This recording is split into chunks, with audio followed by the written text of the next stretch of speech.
Evil thrives when silence reigns, but silence breaks violently.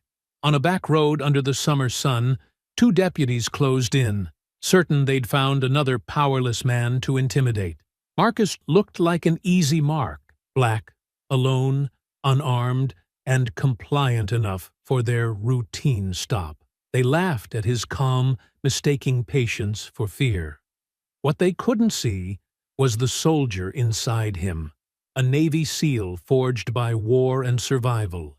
When their threats turned into gunfire, Marcus answered instinct with precision.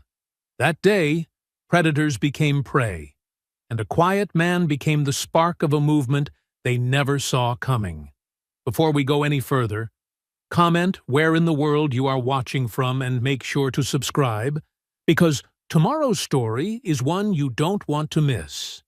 Marcus Hale's hands rested at 10 and 2 on the steering wheel, his posture relaxed but alert as he guided his weathered Toyota Camry through the tree-lined streets of Riverside Heights.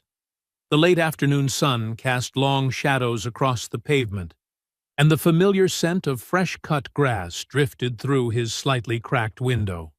After 12 hours of loading trucks at the warehouse, his muscles ached with a satisfying tiredness. The radio played softly, some local jazz station he'd grown to appreciate during his drives home. It reminded him of easier times, back when his biggest worry was making sure the inventory numbers matched at the end of his shift. A slight smile crossed his face as he thought about how different this was from his previous life. No more midnight operations, no more split-second decisions that meant life or death. Just regular work, regular hours, and blessed quiet. His phone buzzed on the passenger seat. Marcus glanced over. Another message from Leah. His sister never seemed to rest, always fighting some new battle in the courthouse or organizing another community meeting. Last week, she'd lectured him for a solid hour about police accountability in their neighborhood. "You can't just stand by," she'd insisted, her dark eyes blazing with the same fire their mother used to have. "You have skills, experience. The community needs people like you to speak up." Marcus shook his head, remembering how he'd deflected her arguments. "I've seen enough conflict," he'd told her. "Some of us just want peace." The memory of her frustrated sigh echoed in his mind. The dashboard clock read 5:47 p.m. Traffic was light, most people already home or still at work. Marcus adjusted his rearview mirror, a habit from his training days that had never quite left him. That's when he first noticed the patrol car, 3 cars back, maintaining a steady distance. "Just routine," he muttered to himself, though his shoulders tensed slightly. He checked his speed, exactly at the limit. His registration was current, lights all working. No reason for concern. But after 2 minutes of the same patrol car following his exact turns, the back of his neck started to prickle. The radio host's smooth voice filled the car. And that was Miles Davis with "So What?" coming up next. Marcus reached over and turned it down. His attention split between the road ahead and the persistent presence in his mirror. Another turn onto Maple Street, past the elementary school where kids' artwork decorated the windows. The patrol car followed. Marcus took a deep breath, consciously relaxing his grip on the steering wheel. His mind started calculating distances, scanning his surroundings, another old habit he couldn't shake. To his right, a construction site stretched for nearly a block. Concrete barriers lined the road where they were expanding the sidewalk, creating a narrow channel for cars to pass through. Orange cones and construction equipment dotted the site, and a few workers in yellow vests were packing up for the day. The patrol car edged closer. Marcus checked his mirror again. He could make out 2 officers in the vehicle now, their faces obscured by the late afternoon glare on their windshield.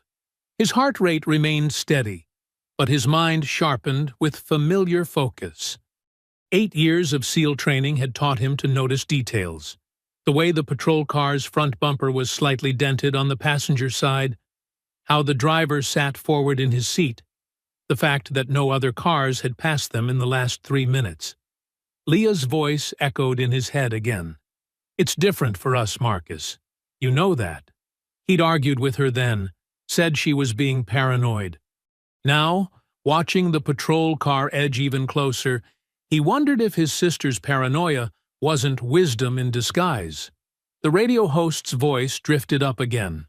"Weather's looking clear for the rest of the evening, folks. Perfect night for—" Marcus reached over and shut it off completely, needing the silence to think. He ran through his recent drive in his mind. No traffic violations, no sudden moves, nothing that could be considered suspicious. Just a black man driving home from work in a neighborhood that grew whiter and more affluent with each passing year. He'd chosen this route specifically because it was well lit and populated. Another habit he'd developed without consciously meaning to.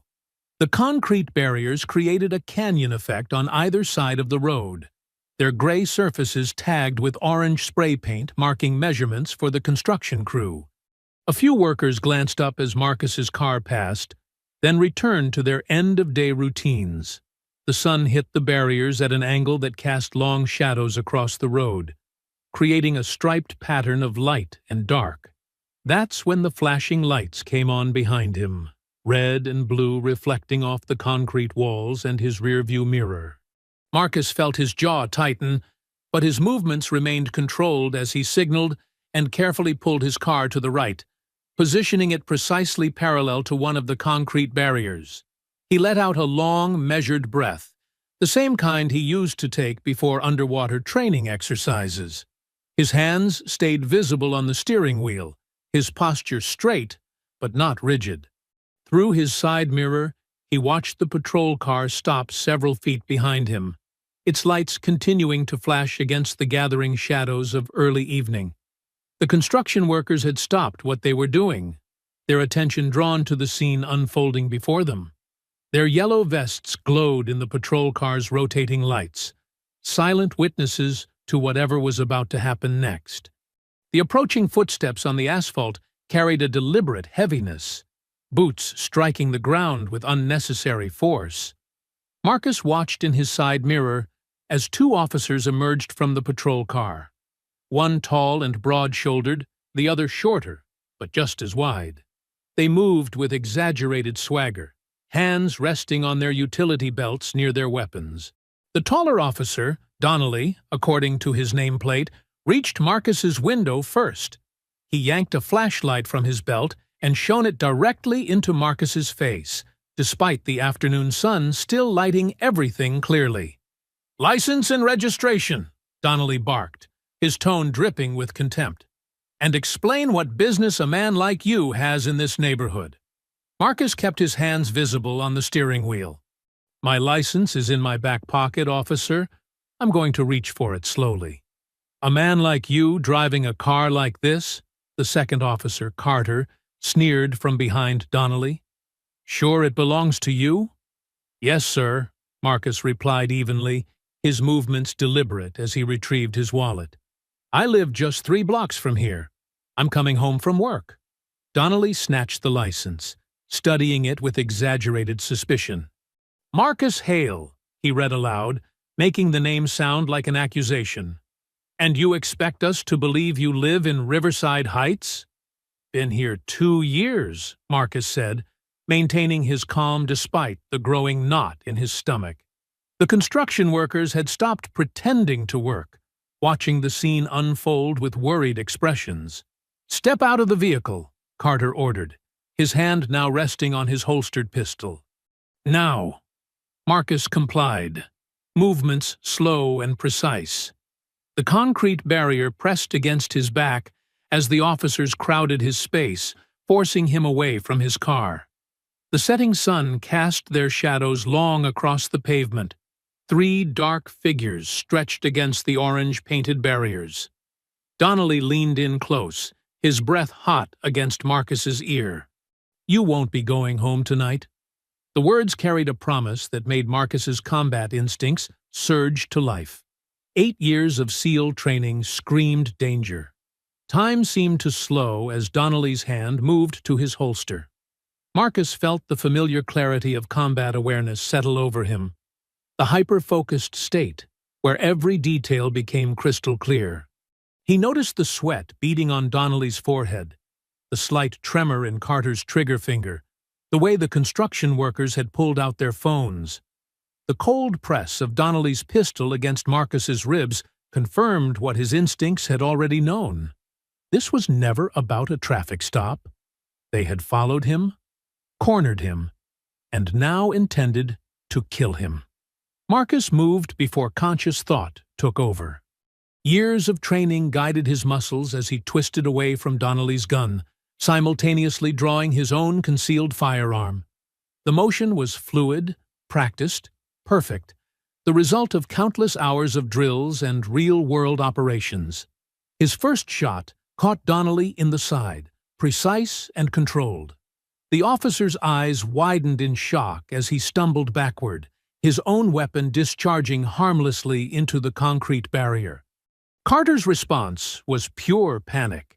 He emptied his magazine in wild bursts, bullets striking everywhere except their intended target.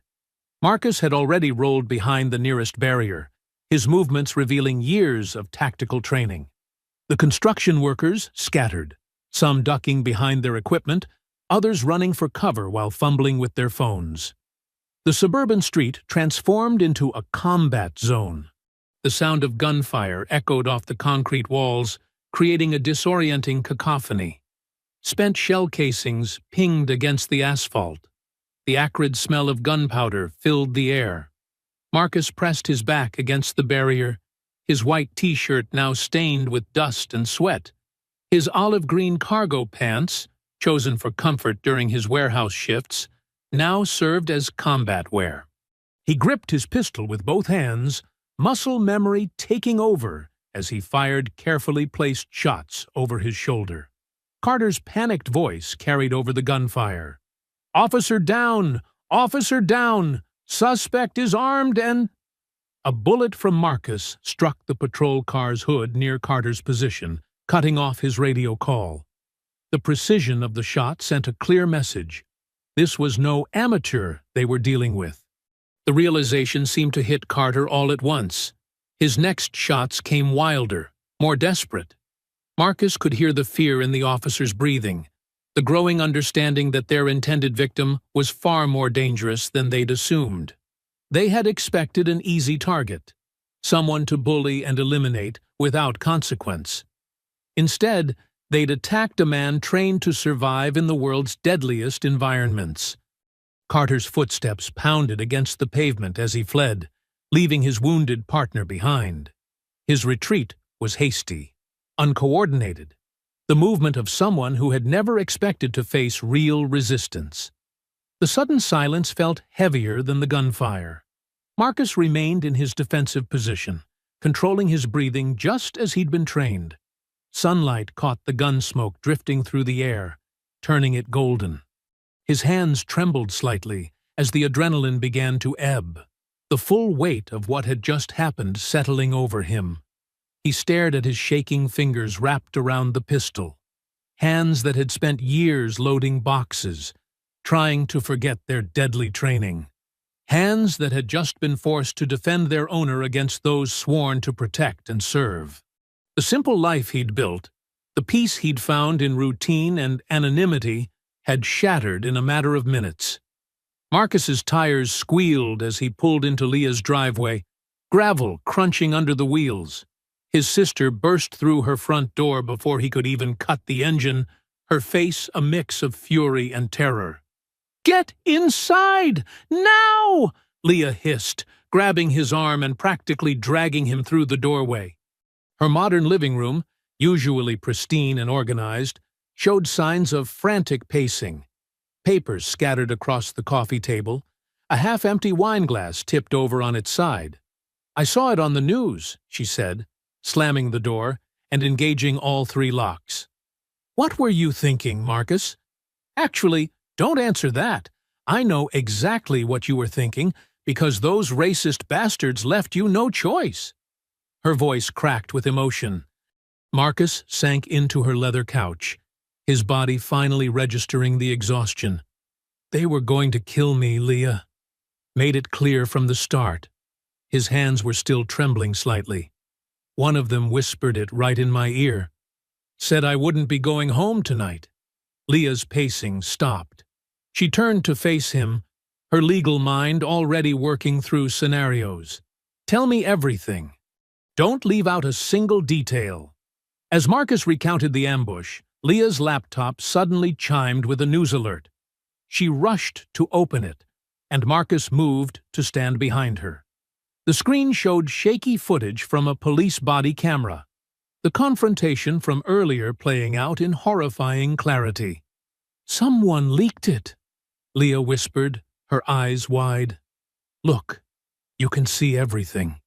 The flashlight in broad daylight, them forcing you against the barrier." Her voice grew stronger with each detail. The whispered threat, Donnelly drawing first, it's all there. The footage continued playing, showing Marcus's precise defensive movements, the controlled shots, Carter's panicked retreat. Comments were already flooding the video. "Navy SEAL defending himself. Police tried to murder him. This is what systematic racism looks like." Local news channels picked up the story within hours. Crowds began gathering outside the police station, their signs demanding justice, accountability, reform. Social media exploded with hashtags supporting Marcus, calling him a hero for standing up to corrupt cops. "This might actually work in our favor," Leah said, scrolling through responses. "Public sentiment is with you. The footage proves self-defense. Maybe for once, the truth will be enough." Marcus watched the protesters through Leah's window, their numbers growing by the minute. For the first time since the shooting, he felt a flicker of hope. The evidence was clear, undeniable. Surely even the most corrupt system couldn't ignore such blatant proof. Across town, in his dimly lit office at police headquarters, Lieutenant Frank Rourke watched the same footage with cold fury. His massive fist clenched around a glass of bourbon as the scene played out on his monitor. Each frame felt like a personal insult. His officers exposed, his authority challenged, his carefully maintained system of control threatened. "Sir," his secretary appeared in the doorway, holding a thick file. "You need to see this." We pulled everything we could find on Marcus Hale's military record. Rourke snatched the file, flipping it open. His eyes narrowed as he read, then widened with growing alarm. "This can't be right," he muttered, pages rustling as he searched for confirmation. "Check these classifications again." "It's all verified, sir," the secretary said nervously. Marcus Hale wasn't just a Navy SEAL. After Bud S training, he was recruited for a classified Delta Force detachment. 5 years of black ops, multiple commendations that are still classified. The details are redacted, but his combat effectiveness ratings are off the charts. Rourke's face reddened as he read further. This was no ordinary veteran they were dealing with. This was a ghost, a shadow warrior trained in the darkest arts of modern warfare. Someone who could disappear, survive, and strike back with lethal precision. "Get me every available officer," Rourke barked, standing so suddenly his chair toppled backward. "I want that body cam footage scrubbed from every server, every social media platform. Buy off the witnesses, threaten the journalists. I don't care what it takes. This ends now." He stormed to his window, watching the growing crowd of protesters below. Their chants echoed off the building's stone facade, demanding justice for Marcus Hale. Rourke's grip tightened on his glass until it shattered, sending bourbon and blood dripping down his hand. "A ghost," he snarled, ignoring the cuts on his palm. "We stirred up a damn ghost. A Delta Force operator living right under our noses, playing warehouse worker, trying to live quiet." He wiped his bleeding hand on his uniform pants, leaving dark streaks. "We should have never awakened him. should have left him alone in his little peaceful life. Glass crunched under his shoes as he paced, mind racing through contingencies. This wasn't just about silencing one man anymore. This was about containing a highly trained operative who had spent years mastering the art of survival against impossible odds. Someone who could turn the city itself into a battlefield if pushed too far. The protesters' chants grew louder, more insistent. Rourke glared down at them, his face twisted with rage. "A ghost," he repeated, blood dripping onto his polished floor. "A ghost we should have never awakened." "We need to get ahead of this," Leah said, pacing her living room while clutching her phone. "The longer you stay in hiding, the worse it looks. We should go to the courthouse right now, turn yourself in, and fight this properly." Marcus watched his sister from the couch, noting how she'd shifted into full attorney mode. Her voice steady, shoulders squared, mind already building a defense strategy. But he knew better.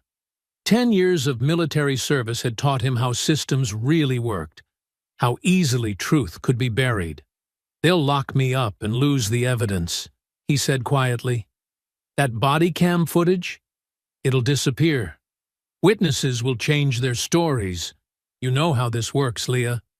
I can file motions to preserve evidence. We can—" The TV interrupted her, breaking news graphics flashing across the screen. The police department seal appeared, followed by Lieutenant Rourke stepping up to a podium crowded with microphones. Camera flashes created a strobing effect that made Marcus's combat instincts twitch. "At approximately 2:30 p.m. today," Rourke began, his voice grave and practiced, "two of our finest officers conducted a routine traffic stop that escalated into a violent confrontation. The suspect, now identified as Marcus Hale, opened fire without provocation, critically wounding Officer James Donnelly." "That's a lie," Leah shouted at the screen. "They had their guns drawn first," Rourke continued, his face a mask of rehearsed concern. "What we've uncovered about Mr. Hale is deeply troubling. He is a trained military operative with a history of violence, who has now brought terror to our peaceful streets. We believe he poses an immediate threat to public safety." Marcus watched as photos appeared beside Rourke, his driver's license picture, an old military ID shot, and finally a heavily edited clip from the confrontation that showed only his return fire, completely erasing the officer's initial aggression. "Domestic terrorist?" Leah spat the words. "They're trying to paint you as some kind of extremist." She grabbed her laptop, fingers flying across the keyboard. "Look at this. Social media is already splitting. Half the people are calling out the lies, but the other half—" Marcus leaned over to see the screen. Comment sections had become battlegrounds. While many defended him, pointing to the original body cam footage, others had already absorbed the department's narrative. "Navy SEAL gone rogue. Cop killer deserves what he gets. Find him before he strikes again." The major news networks picked up the story, each spinning it differently. CNN interviewed civil rights activists who pointed out the pattern of police violence. Fox News had former officers calling Marcus a ticking time bomb and questioning why someone with his training was hiding in plain sight. "They're scared," Marcus observed, his voice low and controlled. "Rourke knows what I am now. He's trying to turn public opinion before the truth spreads further." Leah's phone buzzed constantly with messages from other attorneys, activists, and journalists seeking comments. She fielded each one carefully, aware that every word could impact her brother's fate. "We need to make a statement," she insisted. "Get our side of the story out there before they completely control the narrative." "No," Marcus said firmly. "Any statement I make now will be twisted. They'll analyze every word, every gesture, looking for proof that I'm exactly what they say I am." He stood up, moving to the window with the careful silence that had kept him alive in war zones. Through the gaps in Leah's curtains, he could see news vans beginning to gather on her street. The TV droned on, different anchors debating his fate, like he was already convicted. Military experts dissected his service record, or what little they could access of it. Amateur psychologists speculated about PTSD and military mindset, building a profile of a dangerous man pushed over the edge. "Look at how they're doing this," Marcus said, gesturing to the screen. "They're not just attacking what I did. They're attacking who I am, making people afraid of me. Once fear takes hold, truth doesn't matter anymore." Leah started to respond, but the TV caught their attention again. The afternoon news showed a split screen. On one side, protesters supporting Marcus clashed with police outside the precinct. On the other, his military ID photo glared out at viewers under bold red letters, "Armed and dangerous." Marcus's fists clenched as he watched his own face become a symbol of terror. Everything he'd built since leaving the service, the quiet life, the regular job, the peaceful routine, was being erased. In its place, they were creating a monster, a threat to be eliminated. "They won't stop," he said, watching another edited clip of the shooting play across the screen. "Rourke will keep pushing until every person in this city sees me as a killer. Until my own neighbors would turn me in just to feel safe." Leah moved to stand beside him, her hand on his shoulder. "Then we fight harder. We find more evidence. There must have been security cameras at that construction site. Other witnesses we can—" "Shh." Marcus suddenly tensed, holding up his hand. His trained ears had caught something. Movement outside, the subtle crunch of boots on gravel trying too hard to be quiet. The hunt was beginning. Dawn broke over the neighborhood with the rumble of armored vehicles. Marcus sat in Leah's basement, watching through a narrow window well as black-clad figures moved between houses like shadows. SWAT teams had turned the quiet suburban streets into a war zone. Upstairs, Leah's TV murmured with news coverage. She kept the volume low, but Marcus could still make out the rhythmic thump of helicopter rotors from the aerial footage. His training told him they were using a standard search grid pattern, the kind he'd once helped develop. A child's scream pierced the morning air. Marcus pressed closer to the window, his jaw tight as he watched officers drag a family out of their home 3 doors down. The mother protested, trying to shield her kids while officers ransacked their house. They were new to the neighborhood. Marcus had helped them unload moving boxes just last month. "They're searching every house on the block," Leah whispered, coming down the basement stairs with a thermos of coffee and some protein bars. "No warrants, just voluntary compliance checks. Anyone who refuses gets marked as suspicious." Marcus accepted the coffee, but couldn't take his eyes off the scene outside. "They're trying to pressure the neighborhood, make everyone so scared and angry that they'll give me up just to make it stop." More shouts echoed from another house. An elderly man was being pushed against his garage door, while officers questioned him. Marcus recognized him as Mr. Chen, who often shared vegetables from his garden. Now he watched helplessly as they tore through his carefully tended beds, claiming they were checking for evidence. "I've got 3 different civil rights organizations ready to file complaints," Leah said, her laptop balanced on a stack of storage boxes she'd converted into a makeshift desk. "The ACLU wants to take this federal. But Rourke's got the mayor convinced this is about public safety, so they're letting him run wild." Marcus moved away from the window, his footsteps silent even on the creaking basement floor. Years of training had made stealth second nature. He found a spot where he could see the TV reflection in an old mirror, keeping track of the news coverage while staying out of sight. The morning shows were full of Rourke's face.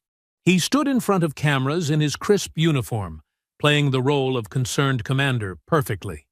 "We understand these measures may seem extreme," he was saying, "but when dealing with a highly trained military operative, we must take every precaution to protect our citizens." A new sound drew Marcus's attention. boots on Leah's front porch. She hurried upstairs as someone pounded on the door. Marcus melted into the shadows behind the water heater, one hand instinctively checking the pistol at his hip. "Ms. Hale," a gruff voice carried down through the floor. "We need to search the premises. Do you have a warrant?" Leah's lawyer voice was calm and steady. "Ma'am, your brother is a dangerous fugitive. We can get a warrant, but that would make things complicated for you." Marcus recognized the threat in those words. He'd heard similar tones in war zones, the false courtesy that preceded violence. "I'm an officer of the court," Leah replied. "You want to search my home? You come back with proper documentation. Now get off my property." The door closed firmly. Marcus counted footsteps moving away, then Leah's slower steps returning to the basement. Her face was flushed with anger. "They're watching the house," she said. "Probably have been all night. I'll need to be careful getting supplies." She pulled out her phone, showing him a messaging app. "I've set up secure channels with some trusted people. We can coordinate." A crash from outside cut her off. Through the window well, Marcus saw officers flipping over trash cans, breaking flower pots, creating chaos on every lawn they searched. The message was clear. Cooperation would be rewarded. Resistance punished. On TV, a reporter interviewed a police expert who explained how military training could make someone unstable and prone to violence. They showed clips of other veteran-involved incidents, building a narrative of dangerous men who couldn't readjust to civilian life. "They're not just coming after me," Marcus said quietly. "They're using this to justify every abuse of power, every act of intimidation." He watched as officers forced another family to sit on their curb, guns trained on parents and children alike. "They're showing everyone what happens when you stand up to them." Leah's phone buzzed with messages from neighbors. Reports of broken doors, torn-up homes, personal items confiscated as evidence. Some had been held for hours of questioning about their connections to Marcus. Others had their phones and computers taken for examination. "The whole system is rotten," Leah said, her voice tight with fury. "This isn't about finding you anymore. It's about making an example, showing everyone that resistance is futile." Marcus moved to another window as more shouts erupted outside. A young black teenager was being pushed against a patrol car, his mother crying as officers claimed he matched a description. The boy's only crime was living on the same street where Marcus had dared to defend himself. "I tried to stay quiet," Marcus whispered, more to himself than Leah. "Tried to live peaceful, keep my head down. But they won't let us do that, will they? They need us afraid, need us broken." He turned to his sister, his eyes hard with decision.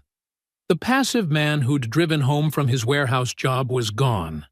In his place stood the warrior he'd tried to leave behind, awakened by the sound of his community's pain. "If they want a war," he whispered to Leah, "I'll give them one." The underground parking garage was a maze of concrete pillars and shadows. Marcus moved silently between parked cars, checking sightlines and escape routes. Old habits that had kept him alive in combat zones. The fluorescent lights buzzed overhead, creating pools of harsh light between patches of darkness. Leah stood near their meeting spot, pretending to check her phone while scanning for surveillance. They'd chosen this location carefully.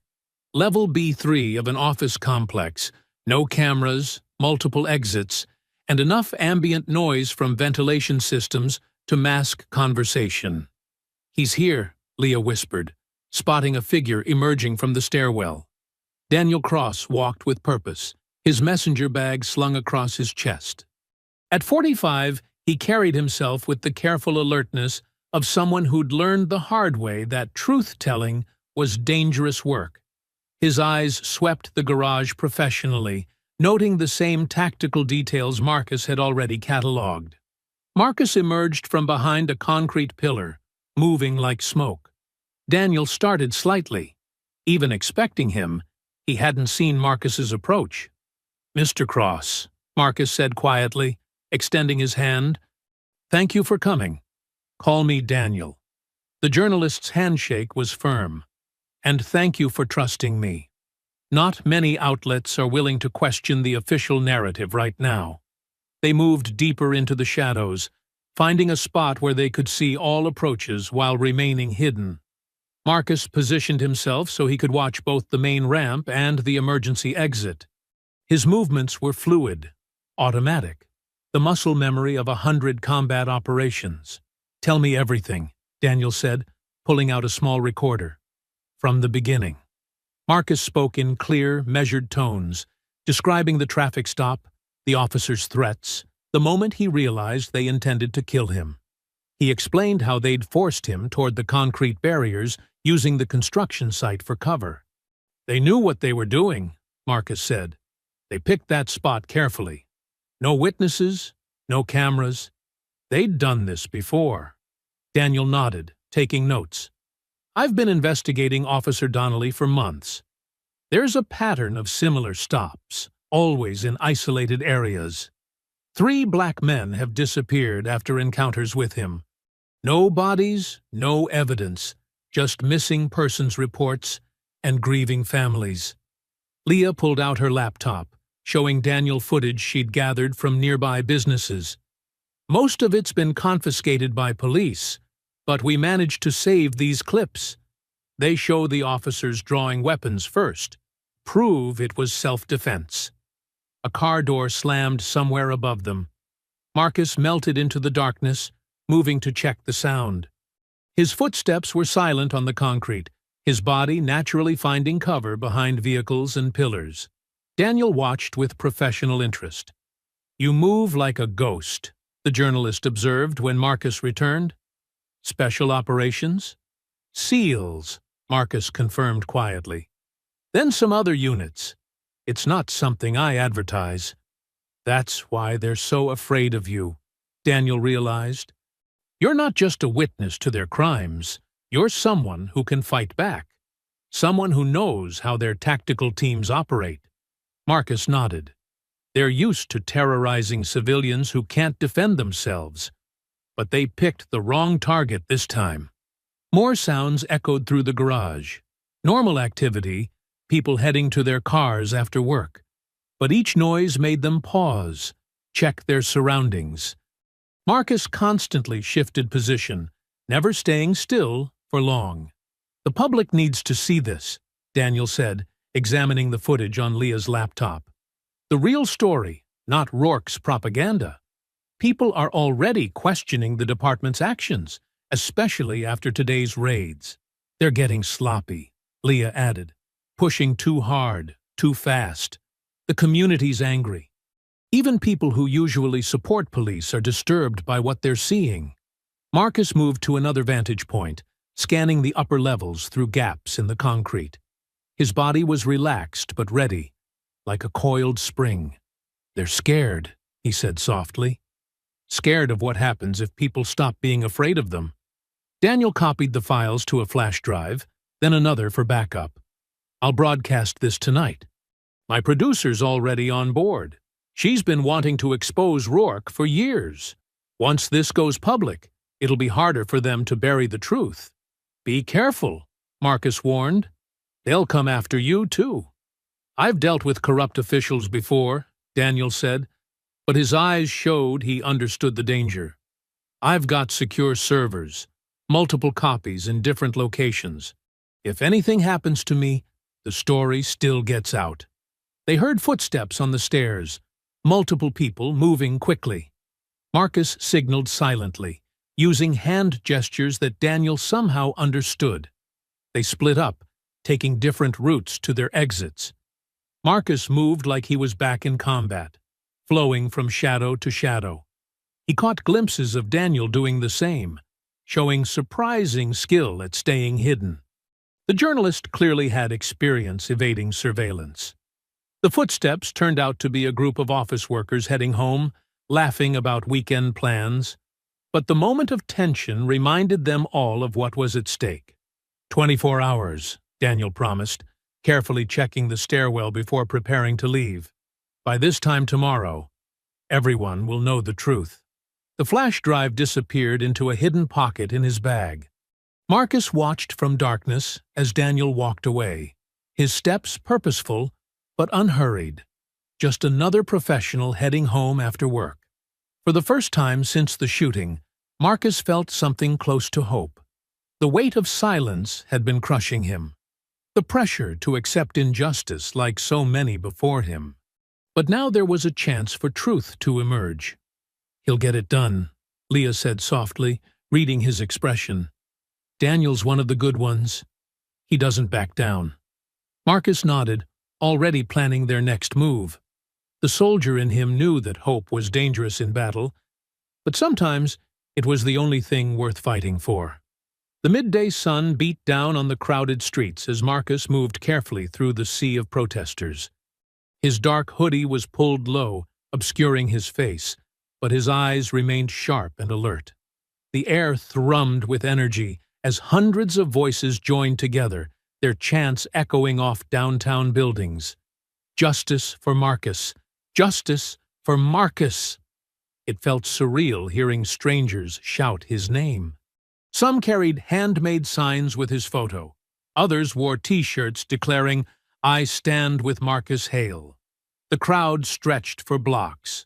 Students, families, community leaders, all united in anger at police brutality.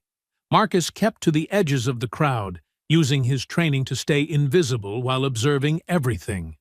A group of mothers pushed strollers decorated with protest signs.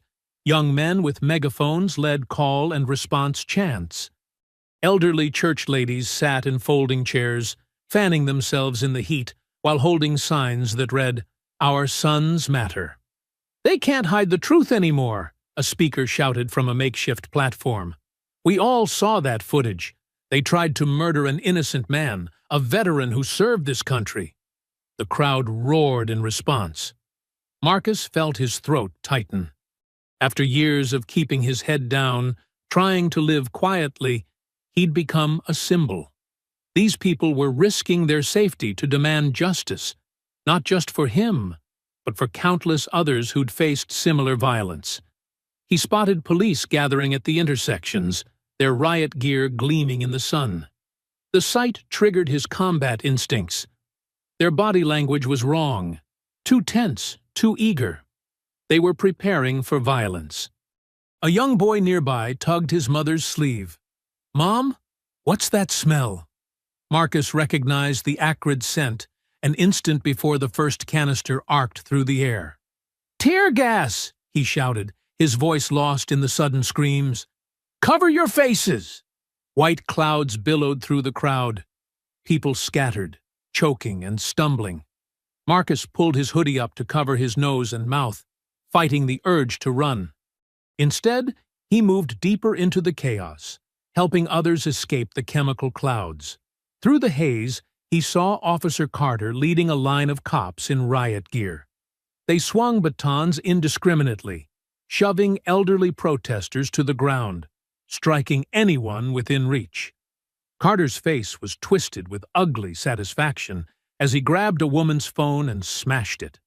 "No recordings!" Carter shouted, knocking cameras from hands, destroying evidence of police violence. "Clear the streets now!" A teenage girl tried to film the police beating a man. Carter backhanded her hard, sending her sprawling. She hit the pavement with a cry of pain, blood streaming from her nose. Marcus's combat training screamed at him to stay hidden, to protect himself. But watching that girl fall broke something inside him. Without hesitation, he darted forward, keeping low. The girl was dazed, trying to crawl away as Carter advanced on her again. Marcus reached her first, scooping her up in one fluid motion. She couldn't have weighed more than 100 pounds. Her phone was still clutched in her trembling hand, cracked screen recording. "I got you," Marcus murmured, shielding her body with his as they moved through the tear gas. "Keep that phone." "Keep recording." Carter's voice cut through the chaos. "Hey, stop right there!" Marcus didn't stop. Using the panicked crowd as cover, he carried the girl to safety behind a row of parked cars. Other protesters helped her sit up, offering water to wash the tear gas from her eyes. "Thank you," she gasped, still gripping her phone. They just started hitting everyone." "What's your name?" Marcus asked, checking her for serious injuries. "Sophia." She wiped blood from her nose. "I got it all on video. The way they attacked us. People need to see this." Marcus nodded, careful to keep his face turned away. "Get that footage online. Show everyone what they're doing." More screams erupted nearby. Through gaps in the crowd, Marcus saw officers dragging protesters into vans, zip-tying hands behind backs. An elderly man lay motionless on the sidewalk, his protest sign broken beside him. Journalists were being targeted specifically, their cameras destroyed, their bodies thrown to the ground. Lieutenant Rourke stood at the edge of the violence, watching with cold satisfaction as his officers unleashed brutality on civilians. Marcus caught fragments of his words to Carter. "Make them remember. Consequences for supporting." "Send a message." The rage that filled Marcus was different from anything he'd felt in combat. This wasn't war. This was torture, intended to terrorize American citizens into silence. He'd spent years trying to forget his military training, trying to live peacefully. But watching Rourke's officers beat defenseless people, seeing the calculated cruelty in their actions, Marcus knew he couldn't hide anymore. "Get to safety," he told Sophia, helping her stand. "Share that video everywhere. Don't let them bury this." She nodded, clutching her phone like a lifeline. Other protesters helped her away from the chaos, supporting her as she limped. Marcus stayed crouched behind the cars, watching officers continue their assault on the crowd. His hands clenched into fists as he witnessed more brutality. A woman pepper-sprayed while holding her hands up.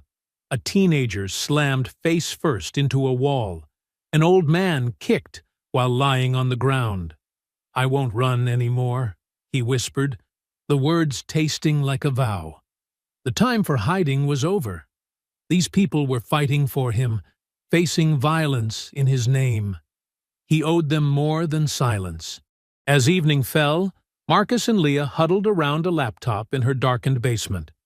The local news played quietly in the background while they waited for Daniel's broadcast. Their phones buzzed constantly with encrypted messages from supporters coordinating safe houses and supplies. "He's going live in 5 minutes," Leah whispered, gripping Marcus's arm. Her normally confident voice trembled with tension. Marcus nodded, his military training evident in his controlled breathing and steady hands. But inside, his heart raced. Everything hinged on this moment. The footage Daniel had recovered from street cameras would either save or doom him. The local news suddenly cut to Daniel Cross's face, his expression grave but determined. "Good evening. I'm Daniel Cross, and what you're about to see will change everything you think you know about the Marcus Hale case." The screen shifted to crystal-clear security footage. There was Marcus's car, pulling over perfectly. The officers approaching with hands already on weapons. The aggressive stance, the shoves, the whispered threat caught by enhanced audio. "You won't be going home tonight." Then came the moment that made Leah gasp. Officer Donnelly clearly drawing his weapon first, jamming it into Marcus's ribs while Marcus's hands were still raised. The footage showed the whole truth in brutal detail. A planned execution thwarted only by Marcus's training and reflexes. The police department claimed Marcus Hale was a dangerous criminal who attacked officers without provocation. Daniel's voice continued over the footage. But as you can see, this was an attempted murder by officers who never expected their victim to fight back. Social media exploded instantly. Leah's phone lit up with notifications as the footage spread like wildfire. Justice for Marcus started trending nationwide within minutes. The basement felt electric with possibility. "Look at this," Leah said, scrolling through her phone. People are sharing it everywhere. News networks are picking it up. Daniel did it. He really did it. Marcus watched silently as more stations interrupted regular programming to show the footage. Commentators who'd condemned him days ago now spoke of police corruption and systemic racism. The narrative was shifting before their eyes. A donation website for Marcus's legal defense crashed from too much traffic. Civil rights organizations issued statements demanding all charges be dropped. Celebrities tweeted support. Even politicians who'd stayed quiet began calling for investigations into the police department. "Marcus," Leah said softly, "this could change everything. With this evidence, we can fight them in court. We can win." For the first time since the shooting, Marcus felt the weight on his shoulders lighten slightly. He remembered Daniel's determination to get the truth out, the risk he'd taken to broadcast the footage. "Daniel's a brave man," he said quietly. "Standing up like this could cost him everything." They didn't know how right those words were. Across town, Lieutenant Rourke watched the broadcast with cold fury in his office. His face grew darker with each passing second as his carefully constructed narrative crumbled. When the footage finished playing, he stood slowly, deliberately, like a predator preparing to strike. "Get the cars," he ordered into his phone. "No marks, no uniforms, and bring the gasoline." At the news studio, Daniel was still broadcasting, taking calls from viewers outraged by the police corruption exposed in the footage.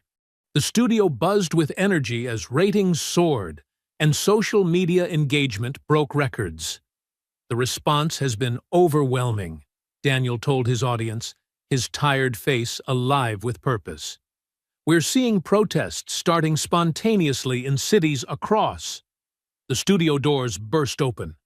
Daniel turned, his eyes widening as masked men poured in. The camera caught Rourke's face clearly as he entered last, not bothering to hide his identity. "Keep rolling," Daniel shouted to his cameraman, standing his ground as Rourke's men grabbed staff members and shoved them toward exits. "The public needs to see—" The first punch knocked him backward over his desk. The camera tilted wildly as the cameraman was dragged away. Viewers watched in horror as Rourke's men methodically doused the studio with gasoline. "You should have stayed in your lane," Rourke said, standing over Daniel. He pulled out a lighter, its flame reflecting in his cold eyes. "Some stories aren't meant to be told." The live feed cut out as the first flames erupted. Fire alarms blared through the building. Dark smoke billowed from the windows as Rourke's men prevented anyone from reaching the studio where Daniel was trapped. In Leah's basement, Marcus and Leah watched in helpless horror as news helicopters showed the studio engulfed in flames. Emergency services were mysteriously delayed. By the time firefighters arrived, the top floor was an inferno. "Oh, God," Leah whispered, tears streaming down her face. "They killed him. They really killed him." Marcus stood rigid, his jaw clenched so tight it hurt. The flames on screen reflected in his eyes, mixing with memories of combat and death. Daniel had died trying to help him, trying to expose the truth. Another innocent life destroyed by Rourke's corruption. The news reported the fire had claimed Daniel's life and destroyed all equipment, including, presumably, the damning footage. But the truth had already spread too far to be contained. Across the country, people who'd watched Daniel's final broadcast were sharing recordings, refusing to let his sacrifice be forgotten. 3 days after Daniel's death, Marcus sat in Leah's kitchen, staring at a cold cup of coffee. The morning news played softly in the background, cycling through footage of the studio fire and somber tributes to Daniel Cross. Dark circles under Marcus's eyes revealed sleepless nights filled with guilt. Leah paced the kitchen, phone pressed to her ear. "Yes, I understand. No, we need federal intervention now." She hung up with a frustrated sigh. "My contact at the Justice Department says they're building a case, But it could take weeks. Daniel didn't have weeks, Marcus said quietly. His hands tightened around the coffee mug. He trusted me, and now he's dead. This isn't your fault. Leah stopped pacing and sat across from him. Daniel knew the risks. He chose to stand up against corruption. Just like you did. Marcus pushed the coffee away. Maybe if I'd just let them kill me that day. Don't, Leah's voice cracked. Don't you dare say that. Daniel exposed the truth, and people saw it. His sacrifice wasn't for nothing. And what about the next person Rourke kills? Or the one after that? Marcus stood abruptly, his chair scraping against the floor. I can't hide while others die for me. Marcus, please. Leah grabbed his arm. I have contacts working to build a federal case. We just need time. Stay here where it's safe. But Marcus was already checking his phone, reading an encrypted message. Someone from Daniel's team reached out. Says they have backup copies of everything, including evidence we haven't seen yet. It could be a trap, Leah warned. I know. Marcus moved toward the basement where he kept his gear. But if there's even a chance they have more evidence, Leah followed him down the stairs. Then let me set up a secure meeting. We can verify their identity first. Make sure there's no time. Marcus pulled on a dark jacket, checking the pistol concealed inside. They want to meet in an hour. Old Warehouse District, Building 47. That's too exposed. Leah's legal mind raced through scenarios. At least let me come with you. I can… No. Marcus turned to face her, his expression softening. I need you safe. If something goes wrong, you're the only one who can keep fighting legally. Leah hugged him fiercely. Just promise me you'll be careful. We already lost Daniel. I can't lose you too. Marcus hugged back, then pulled away. I'll check in every 30 minutes. If you don't hear from me, I'll raise hell, Leah finished. The whole world will know what happened. An hour later, Marcus approached Building 47 with practiced caution. The warehouse district was a maze of abandoned buildings and blind corners, perfect for an ambush. His SEAL training screamed danger at every shadow. He circled the building twice, noting exit routes and cover positions. No cars visible, but plenty of places to hide them. No movement in the windows, but the glass was too dirty to see clearly. Everything felt wrong. His phone vibrated. Another message from the contact. Inside, second floor. Hurry! Marcus knew it was a trap. But if there was even a chance of more evidence, of something that could bring Rourke down, he had to try. He slipped through a side door, moving silently despite his size. The first floor was empty except for old machinery and dust. The stairs creaked under his feet as he ascended, every sense hyper-alert.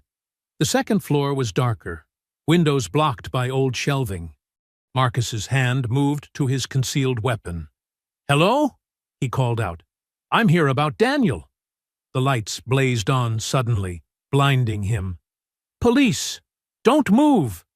Marcus dropped and rolled as tasers fired from multiple directions. His training took over. He kicked a shelf into one group of officers, drove his elbow into another's solar plexus. Rifles aimed but couldn't fire in the chaos as Marcus moved like a shadow through their ranks. 3 officers down in seconds. A 4th rushed him with a baton, but Marcus caught his arm and used the momentum to throw him into 2 more. His body moved with lethal precision, each strike calculated to disable without killing. But there were too many. As Marcus disabled a 7th officer, Carter emerged from behind a pillar. The baton caught Marcus in the back of the head with a sickening crack. Marcus stumbled, vision blurring. He tried to turn, to fight back, but his legs wouldn't respond. The concrete floor rushed up to meet him. Secure him! Rourke's voice cut through the chaos. Get those cuffs on now! Cold metal snapped around Marcus's wrists as officers piled on, pressing him into the floor. Blood trickled down his neck from the baton strike. Through dimming vision, he saw news cameras appearing in the doorway. their lights harsh and accusing. "A dangerous fugitive has been apprehended," Rourke announced for the cameras, his voice dripping with false authority. "The streets are safe again thanks to the brave actions of our officers." The cameras ate it up, recording Marcus's defeat for the evening news. No one seemed to notice or care about the 7 officers still groaning on the floor, proof of just how hard they'd had to fight to bring down one man. From the shadows beyond the camera lights, Rourke watched with a satisfied smirk as officers dragged Marcus to his feet. Their eyes met for a moment. Predator and prey. Corruption versus justice. Marcus might be captured, but his defiant glare promised this wasn't over. The cameras rolled as Marcus was led away in chains, headlines already writing themselves across the nation. "Cop killer caught." But they missed the real story. How many armed officers it had taken to subdue one man. How the lieutenant stayed safely in the shadows. How justice itself was being dragged away in handcuffs. The fluorescent lights buzzed overhead as guards shoved Marcus into the narrow concrete cell. His head still throbbed from Carter's baton strike, dried blood caking the back of his neck. The door slammed with a metallic clang that echoed through the solitary confinement block. "Welcome to your new home, killer," one guard sneered through the small window. "Hope you like the accommodations." Marcus slowly lowered himself onto the thin mattress, his muscles screaming in protest. The cell was barely 6 feet wide, just enough room for the bed, toilet, and small metal sink. No window, no clock. Nothing to mark the passage of time except the harsh artificial light that never turned off. Hours passed in a haze of pain and thirst. The guards had forgotten to bring water, ignoring his requests. It was a common tactic. Dehydration made prisoners easier to break. Marcus had learned about these techniques during his SEAL training, but experiencing them firsthand was different. When footsteps finally approached, it wasn't water they brought. 2 guards appeared, nightsticks tapping against the bars. "Look who's not so tough now," the taller one taunted. "Heard you took down 7 of our boys before Carter got you. Bet you're real proud of that." Marcus stayed silent, conserving energy. His SEAL instructors had drilled it into them. Don't engage with interrogators. Don't show weakness. Don't give them the satisfaction. "Hey, we're talking to you, terrorist." The guard slammed his stick against the bars, the sound reverberating through Marcus's aching head. "Think you're better than us? Think your fancy military training makes you special?"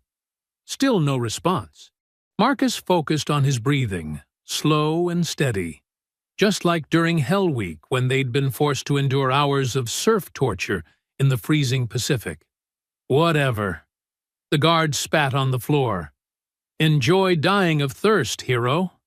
Their laughter faded down the corridor. Marcus eyed the small sink, but the water had been shut off. Another mind game. His tongue felt like sandpaper, his lips cracking. But he'd gone longer without water during survival training. The body could endure far more than most people realized. The next morning, or what he assumed was morning, with no natural light to guide him, the cell door opened. A different guard stood there with Leah. "You have 15 minutes, the guard barked. Leah rushed to Marcus, her eyes widening at his condition. "Oh, God, Marcus, what have they done to you?" "I'm fine," he said, his voice rough from thirst. "Just their usual welcome party. This is illegal treatment." Leah's lawyer mode kicked in, but her voice shook with fury. "I'm filing complaints with—" "Save your energy," Marcus interrupted. "They don't care about complaints. This is personal now." Leah sat beside him on the thin mattress, taking in the bruises on his face, the dried blood they hadn't let him wash off. "The federal investigation is moving forward. They're looking into Rourke's connections, following the money trail. We just need you to hold on." Marcus managed a small smile. "I've handled worse." "Have you?" Leah challenged.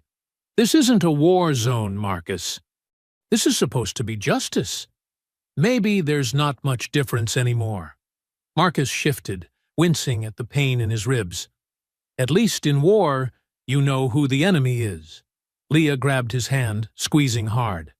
We're not giving up. People are still protesting. Daniel's death made national news. Even some officers are starting to question Rourke's story. Marcus closed his eyes, remembering another lesson from his training days. Their instructor, face weathered by decades of combat, standing before the exhausted SEAL candidates. Pain is temporary.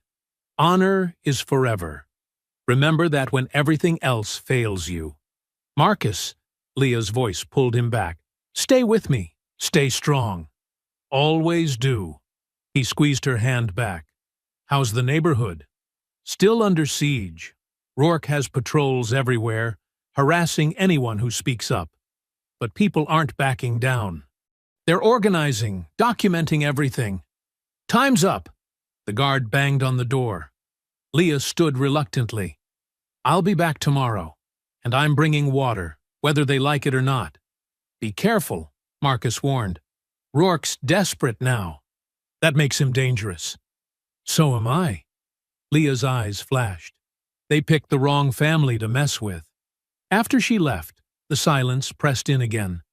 Marcus forced himself to stand, ignoring the dizziness from dehydration. He began a series of careful stretches, another lesson from his training. Keep the body moving. Keep the mind sharp. Never let them see you break. Hours crawled by. The lights hummed.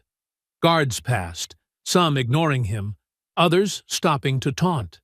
Marcus retreated into memories of his training, using them as armor against the psychological warfare. He remembered the endless runs through sand, carrying inflatable boats on their heads, the hypothermia, the sleep deprivation, the instructors trying every trick to make them quit.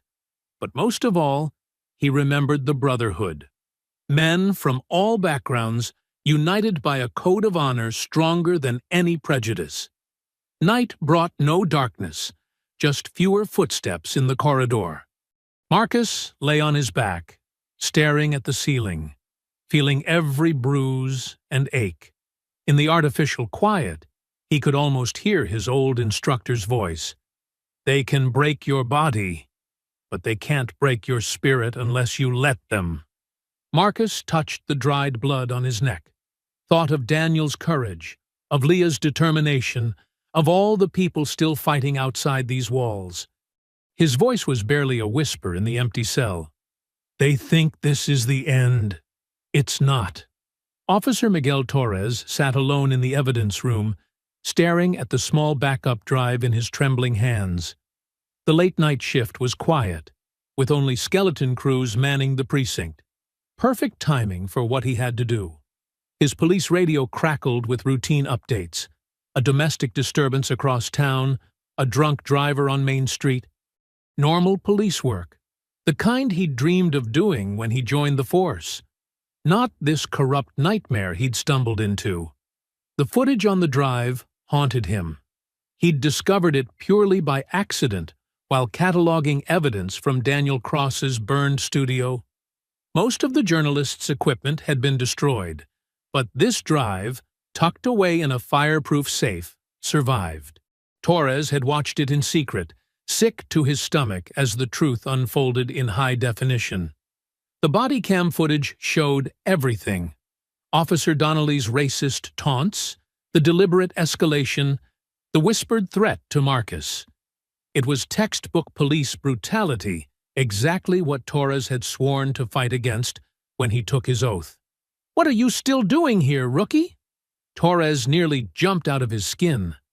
Officer Martinez stood in the doorway, eyebrows raised. "Just finishing some paperwork," Torres managed, sliding the drive into his pocket. "You know how Lieutenant Rourke is about reports." Martinez chuckled. "Yeah, real stickler lately. Ever since this Hale business started." He lingered in the doorway. "You okay, kid? You look pale." "Fine," Torres said quickly. "Just tired. Long shift. Get some rest, then." Tomorrow's gonna be busy. Rourke wants increased patrols around the courthouse. Keep those protesters in line. Torres nodded. Gathering his things with hands, he forced to stay steady. Every moment the drive stayed in his pocket felt like carrying a live grenade. The night air hit him as he left the precinct, cool and damp. His personal car waited in the back lot, away from the squad cars. As he drove through the empty streets, Torres's mind raced with doubts and fears. He knew what happened to cops who crossed the thin blue line. They lost more than their badges. They lost their careers, their reputations, sometimes their lives. But the weight of silence had become unbearable. Leah Hale's law office was dark when he pulled into the parking lot, except for one window on the third floor.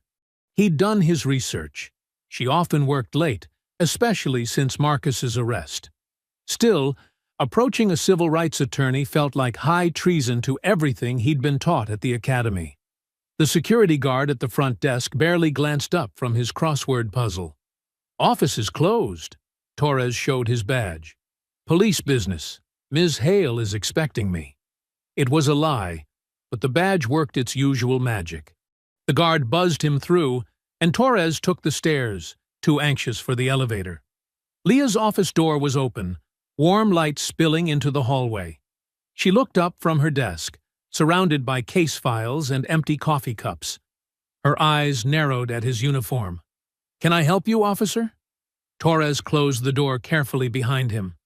"Ms. Hale, I have something you need to see. If this is more police intimidation—" "No," he cut her off, pulling out the drive with shaking fingers. "This is the truth. About your brother. About everything."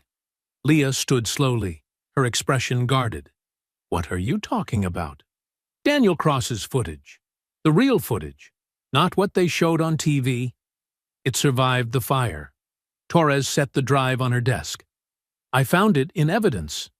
It shows what really happened that day." Leah stared at the drive like it might explode. "Why are you bringing this to me?" "Because I can't sleep anymore." Torres's voice cracked. "Because every day I watch good people get hurt while Rourke and his cronies laugh about it. Because this isn't what I signed up for." Leah picked up the drive, studying it. "You realize what this means? If anyone finds out you brought this to me—" "I know." Torres swallowed hard. "But someone has to stand up. Daniel Cross did, and they killed him for it. They'll do the same to you if they catch you. Then make it count." Torres met her eyes.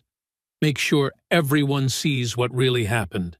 Make sure Daniel didn't die for nothing." Leah slipped the drive into her briefcase. "I'll protect you. We can arrange witness protection, federal immunity." "No." Torres shook his head. "I need to stay where I am. Keep my eyes open. There's more corruption than just this case. Someone needs to document it all. That's incredibly dangerous. So is letting them get away with it." Torres straightened his uniform. "Just be careful how you use that footage. They'll know someone on the inside helped you." Leah nodded slowly. "Thank you. For doing the right thing. I should have done it sooner." Torres turned to leave, then paused. "Tell your brother. Tell him not everyone with a badge is his enemy." He slipped out of the office, heart pounding. Through the window, he watched Leah quickly pack her briefcase and throw on her coat.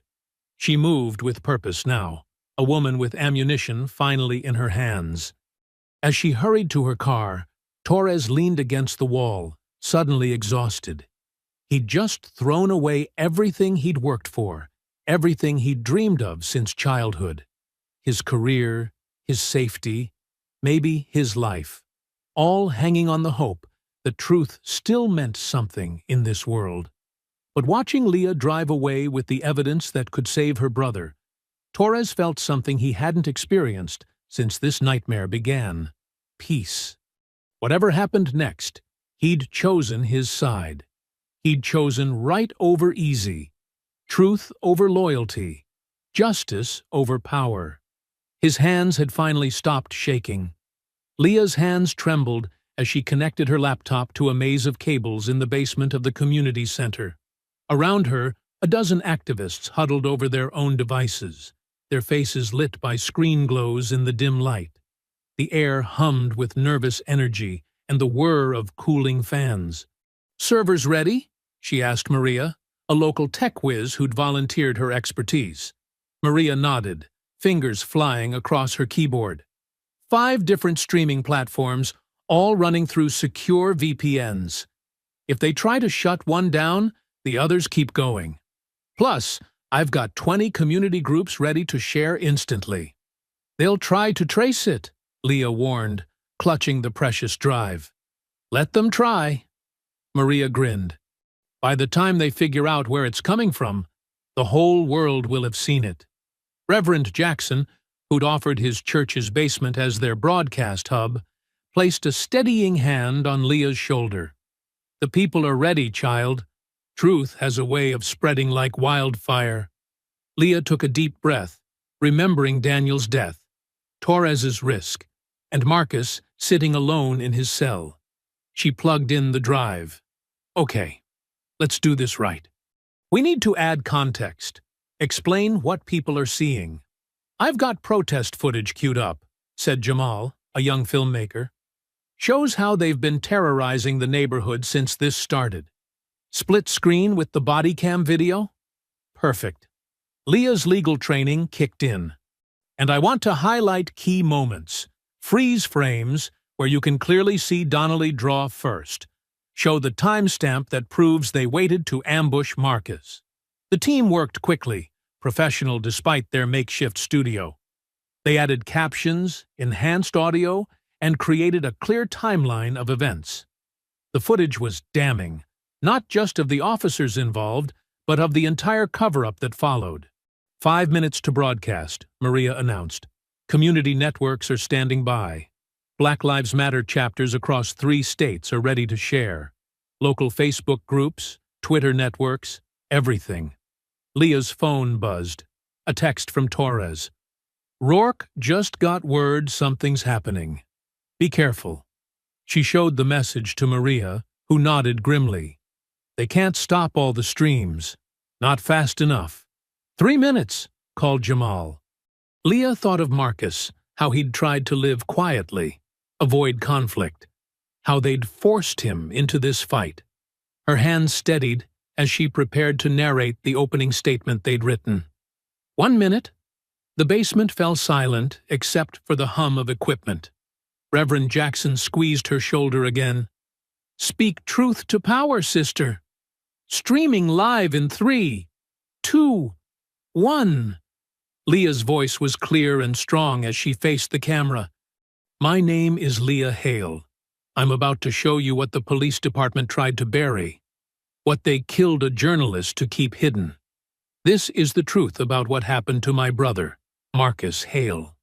The footage began to play. The quality was crystal clear. Multiple angles showing the routine stop that was anything but routine. Donnelly's body cam caught every word of their racist taunts. The street camera showed them blocking Marcus's car against the construction barriers, a deliberate trap. "Listen closely," Leah narrated as they enhanced the audio. Donnelly's whispered threat rang out. "You won't be going home tonight." The footage played on, showing the officers drawing weapons first, proving Marcus fired only in self-defense. The timestamp proved they'd waited at that spot for over an hour before pulling him over. Alerts started popping up on their screens as the video spread. Shares, retweets, live reactions exploding across social media. Maria's network of activists pushed it everywhere, making it impossible to contain. "Unbelievable," Jamal whispered, checking his phone. "It's trending nationwide already." Outside, they heard car horns honking, people gathering. The church's parking lot filled with community members drawn by the broadcast, their phones held high, spreading the truth further. "Police scanners going crazy," Maria reported. "They're scrambling units, but they don't know where we're broadcasting from." Leah kept narrating, her voice steady as she detailed the department's cover-up, Daniel's murder, the brutality against protesters. With each revelation, the crowd outside grew louder. Reverend Jackson's phone rang. "Churches across the city are opening their doors," he reported. "People are gathering, organizing." The broadcast continued for over an hour, showing every angle, every detail. By the time they finished, the streets were filled with chanting protesters. Police sirens wailed in the distance, but they were too late. The truth was out, spreading faster than they could contain it. "Keep it running on loops," Leah instructed as she gathered her things. "I need to get to the jail. Marcus needs to know." Upstairs, the scene took her breath away. Thousands of people filled the streets, more arriving every minute. Signs appeared as if by magic. "Justice for Marcus Hale" and "Stop Police Terror" and "The Truth is Out." Her phone buzzed again. Torres. "Whole department in chaos. Rourke's gone dark. FBI asking questions." The crowd parted for her car as she drove toward the jail, their chants growing louder with every block. Near the detention center, the crowd swelled to fill the entire street. They faced the high concrete walls, voices united in a thunderous call. "Free Marcus Hale! Free Marcus Hale!" Inside his cell, Marcus pressed his hand against the cold wall, feeling the vibration of thousands of voices. The sound penetrated even these thick walls, carrying the message of truth finally breaking free. The chant grew stronger, an unstoppable wave of justice that shook the very foundation of his prison. "Free Marcus Hale! Free Marcus Hale!" Lieutenant Rourke paced the mahogany-paneled conference room, his face red with rage. City council members and police brass sat around the long table, their faces drawn with worry as they watched the viral footage on a large screen. "This is clearly edited," Rourke sputtered, jabbing his finger at the image. "We can prove it's been tampered with." City Manager Phillips shook his head. "Frank, I've had 3 different experts look at it. The footage is authentic. Timestamps, metadata, everything checks out. We've got millions of people watching this right now." "Then we spin it." Rourke slammed his fist on the table. These officers felt threatened. Hale has military training. He's basically a human weapon. "That won't work anymore," the city attorney interrupted, shuffling through papers. "We've got protesters at every precinct. Media's camped outside headquarters. The FBI just called. They're sending a civil rights team." Rourke's temple throbbed. Outside the window, he could hear the crowd's chants growing louder. His phone buzzed constantly with messages from officers asking what to do, how to respond to reporters' questions. "Where's Carter?" he demanded. "Get him in here now!" Minutes later, Officer Carter slunk into the room. His uniform was wrinkled, dark circles under his eyes. He couldn't meet anyone's gaze. "Tell them what really happened," Rourke ordered. "Tell them Hale was resisting. That Donnelly—" "I can't." Carter's voice cracked. "I can't lie anymore, Lieutenant." The room fell silent. Rourke's face went from red to purple. "What did you say?" "You told us to take him out," Carter continued, his hands shaking. "Said he was getting too nosy about the missing evidence in the Rodriguez case. Said he needed to disappear before he connected it to the department. But we didn't know he was a SEAL. Didn't know he could fight back." "Officer Carter," the city attorney warned, "perhaps we should discuss this in private." "No!" Carter was unraveling now, words spilling out. "Donnelly was supposed to plant the gun, make it look like a drug deal gone bad. But Hale knew. He knew the second we pulled him over. The way he looked at us, he knew we were there to kill him." Rourke moved with shocking speed for his size, grabbing Carter's collar. "Shut your mouth!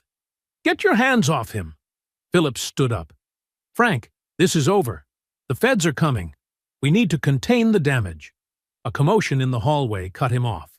Men and women in dark suits streamed into the room, badges out.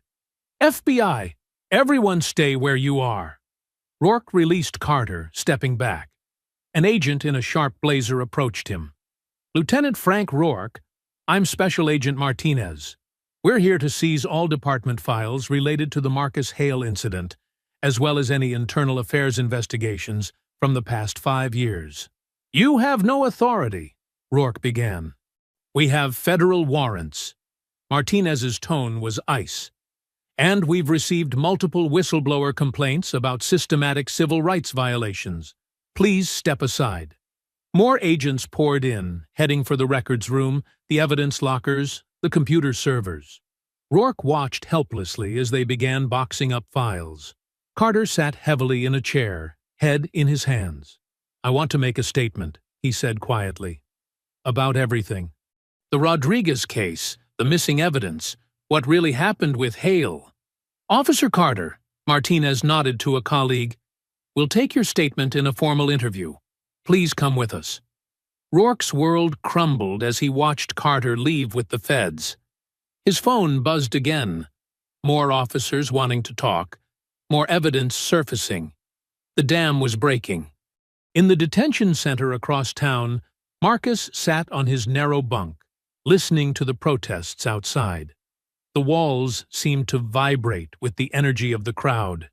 He'd lost track of time in here, marking days only by meal deliveries and guard shifts. The door at the end of the block clanged open. Footsteps approached. More than usual. Marcus stood, facing the cell door as it swung open. 3 guards entered, led by the warden himself. One held a stack of papers. Mr. Hale, the warden said formally, in light of new evidence, the district attorney has dropped all charges. These are your release papers. Marcus stayed perfectly still as they removed his shackles. The metal cuffs fell away from his wrists, leaving pale marks on his skin. He rubbed them automatically, feeling the weight lift. Your sister is waiting in processing, the warden continued. Your personal effects have been gathered. Marcus followed them down the long corridor, past other cells where inmates called out support. The processing room was bright with fluorescent lights. Leah waited there, tears in her eyes, holding his clothes. He changed quickly in a side room, putting on his own jeans and t-shirt, slipping his feet into his boots. Each familiar item felt like reclaiming a piece of himself. The final door opened. Marcus stepped out into the afternoon sun, blinking at the brightness. The roar hit him like a physical wave, thousands of voices cheering as he emerged. The crowd filled every inch of space around the detention center, signs waving, phones recording. Leah squeezed his hand. Welcome back to the world, big brother. Marcus took a deep breath of free air, feeling it fill his lungs. The sky stretched endless and blue above him. For the first time in days, no walls confined him, no bars blocked his view. He was free, and the truth had finally broken through. The courthouse steps were crowded with protesters and news crews as Marcus climbed them, head held high despite the orange jumpsuit and chains. Leah walked beside him, carrying her briefcase, her face set with determination. The morning sun caught the brass door handles as guards pushed them open. Inside the packed courtroom, every seat was filled. Community members, activists, and reporters pressed shoulder to shoulder in the gallery. Some wore "Justice for Marcus" t-shirts. Others held small signs until the bailiff made them put them away. The air felt electric with tension and hope. Marcus's chains clinked as he walked to the defense table. He caught glimpses of familiar faces. Neighbors who'd been harassed during the manhunt. Teenagers who'd been beaten at protests. Elderly church members who'd brought him food in hiding. They nodded encouragement. Judge Patricia Chen studied her papers as Marcus was seated. Her reputation for being tough but fair had given Leah hope. The prosecution table sat conspicuously empty. The district attorney had withdrawn, leaving only internal affairs investigators and FBI agents in the front row. "All rise," called the bailiff. The room rustled to attention. Judge Chen looked over her reading glasses at Marcus. "Mr. Hale, you stand accused of attempted murder of a police officer, resisting arrest, and multiple related charges. However, new evidence has been presented that dramatically changes the nature of this case." She turned to Leah. "Counselor, you may proceed." Leah stood, smooth and professional, despite having barely slept. "Your Honor, I present security camera footage from the construction site where this incident occurred, as well as officer body camera video that was deliberately suppressed." She nodded to the court technician. The screens lit up. The footage was crystal clear. Marcus's car being pulled over, the officer's aggressive approach, the whispered threat picked up by their mics, the moment they drew weapons first. The courtroom watched in tense silence as the scene played out. "This evidence clearly shows my client acting in self-defense against an orchestrated attempt on his life," Leah continued. "Furthermore, we have testimony from Officer Paul Carter regarding the broader conspiracy behind this incident." Carter sat in the witness box, pale and sweating in his uniform. His eyes darted between Marcus and the door as he spoke into the microphone.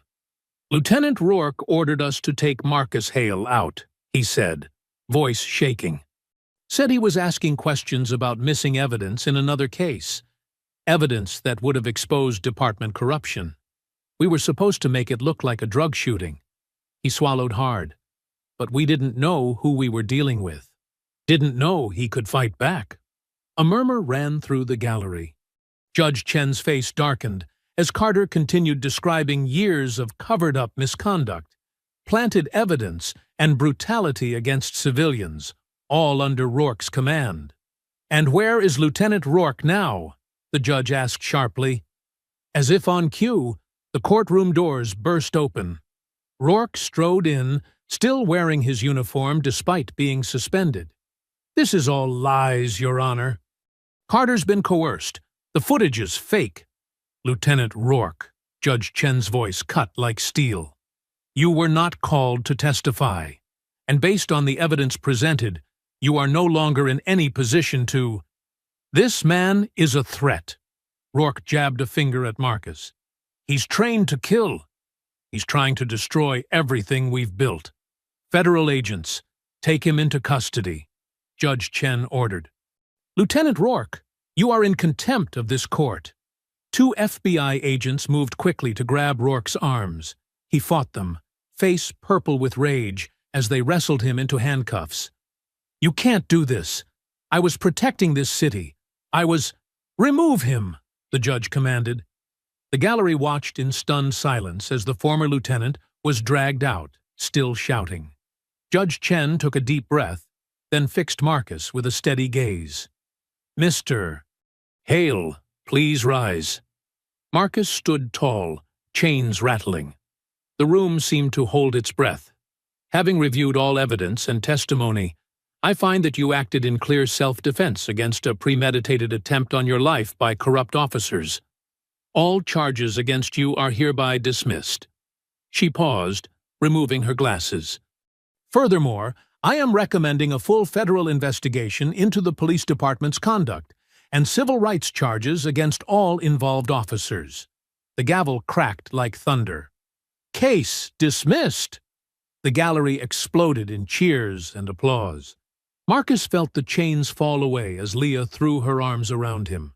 He hugged her tight, tears streaming down both their faces.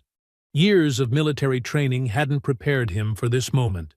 The pure relief of vindication, of truth finally breaking through. People pressed forward to congratulate them. Hands reached out to pat Marcus's back, shake his hand, offer support. Reporters called questions. Camera flashes burst like lightning. But Marcus just held his sister, the woman who'd never stopped fighting for him. "Thank you," he whispered. Leah pulled back, wiping her eyes. "You never gave up. That's what matters." Through the windows, they could hear the crowd outside roaring as news of the dismissal spread. The morning sun streamed in, warming Marcus's face. For the first time since that terrible traffic stop, he felt the weight lift completely from his shoulders. He was free, not just from charges, but from hiding who he was and what he'd survived. The bailiff began clearing the courtroom, but the energy remained electric. Justice had won. The truth had come to light. And Marcus Hale, the quiet warehouse worker who'd been forced to fight back, stood vindicated before the world. The autumn sun painted City Hall's stone steps golden as Marcus adjusted his tie. The navy blue suit felt strange after weeks in prison orange, but Leah had insisted. "Look the part of the leader you've become," she'd said. Behind him, the classical columns of the building stretched skyward. Before him, the plaza overflowed with thousands. They carried handmade signs: "Justice for Marcus," "End police corruption," "Never again." Some waved American flags. Others held photos of loved ones lost to police violence. The energy was different from the angry protests during his manhunt. This was a celebration of truth exposed, of change demanded and won. Leah stood to his right in a crisp blazer, her legal pad tucked under one arm. She'd spent the morning helping him polish his speech, though they both knew he'd speak from the heart when the moment came. On his left, Officer Miguel Torres shifted nervously in his dress uniform. The young cop had risked everything to leak the truth, and now he represented hope for reform from within the system. "You ready?" Leah squeezed Marcus's arm. He nodded, stepping to the microphone. The crowd fell silent. Thousands of faces turned upward. Television cameras swung to capture him. Marcus gripped the podium, took a deep breath, and began. "3 months ago, I was driving home from work. Just another day, another shift done. I wasn't looking for trouble. I wasn't trying to be a hero." His voice carried clear and strong across the plaza. "But 2 corrupt officers decided I wouldn't make it home that night. They thought they could kill me and hide the truth, like they'd done to others before." A murmur ran through the crowd. Marcus continued, his words gathering power. "They didn't know about my military training. They didn't know I could fight back. But that's not why I'm standing here today. I'm here because ordinary people, my sister Leah, journalist Daniel Cross, who gave his life for the truth, Officer Torres, who chose conscience over corruption, they stood up and said, 'Enough.'" He gestured to the crowd, encompassing them all. "You stood up, you marched, you demanded justice, and for once, the system had to listen." Signs waved like a forest in the wind. Some people wiped tears. Others nodded fiercely. "But this isn't just about me. This is about every person who's been bullied by those sworn to protect them. Every family that's lost someone to violence hidden behind a badge. Every community living in fear instead of trust." Marcus's voice grew passionate, reaching to the very back of the plaza. "I spent years trying to live quietly, keeping my head down, telling myself it wasn't my fight. But silence doesn't bring change. Silence lets corruption grow. Silence kills." He paused, letting the words sink in. A chant started somewhere in the crowd. "No more silence! No more silence! The department that tried to murder me has been exposed. Lieutenant Rourke and his corrupt officers are facing federal charges. But that's just the beginning. We need real reform, civilian oversight, accountability, transparency. We need police who serve the community, not themselves." Torres straightened beside him, embodying that possibility. In the weeks since the trial, he'd become a voice for change within the force, speaking out against the old guard's resistance. "I'm not hiding anymore," Marcus declared. "I'm not running. I fought for this country overseas, and now I'll fight for justice right here at home. But I need every one of you to fight too. To speak up when you see wrong. To demand better from those in power. To stand together, because united, we can't be ignored." The crowd roared approval. Marcus gripped the podium tighter, his voice rising with emotion. "They tried to make me disappear. Instead, they woke up a warrior. They tried to bury the truth. Instead, they planted seeds of change. They tried to silence us all. But look around. Listen to our voices. We will not be silent anymore."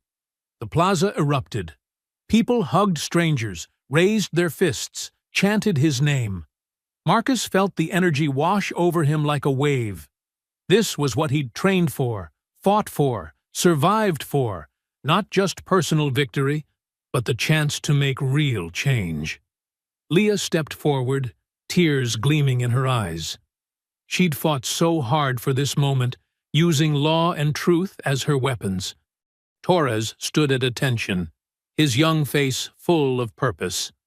They flanked Marcus like symbols of justice and reform united. "The work starts now," Marcus called out. "Today, we celebrate. Tomorrow, we organize. We educate. We transform this moment into lasting change. Because every person deserves to drive home without fear. Every community deserves real protection. Every voice deserves to be heard." He raised his fist high, and thousands of fists rose with him. The chants grew deafening. "Justice! Freedom! Change!" The autumn breeze carried their voices across the city. News helicopters circled overhead, capturing the historic moment. Marcus stood tall, no longer the quiet warehouse worker, no longer the hunted man.